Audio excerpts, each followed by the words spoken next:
Nikatona androany kosa ny festival Madagasikara andiany fadimy amby roapolo tamin'ny alalana hetsika maimaipona tetsetsamanitra no namaranana izany. Efa tafiditra ao anatin'ny rano malagasy ny fankafizana ny mozika jazz hoy ny mpikarakara ny festival Madagasikara. Olona hatrany amin'ny 5 alina ny jeriny seho izay nikarakaraina tao anatin'ny andiany fahadimy amby roapolo amin'ny hetsika Madagasikara. Afa-po tamin'ny 12 andro nisian'ny hetsika amin'ny mpikarakara. Faliko zay satria ny budget dia mitombo isan-taona. Indrindra moa zany ny tanora na tena hoe milieu inona ny misy anazy na resaka hoe nahita fianarana na tsy nahita fianarana dia liana amin'ilay resaka jazz bebetsaka na ny tena hoe liana amin'ilay izy. Dia ao koa moa zany ny tsy vita hoe nisy concert fa teo koa ny atelier ny hoe fampianarana jazz, teo koa ny atao hoe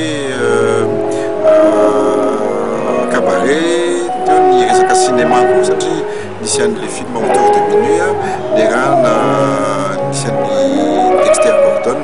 Dexter Gordon zay anisan'ny mpitsoka saxophone malaza américaine. Mpiangaly mozika jazz vahiny avy any France, États-Unis, Suisse, La Réunion, Maurice, Allemagne no nandray anjara tamin'ny hetsika Madagasikara andiany fahadimy amby roapolo.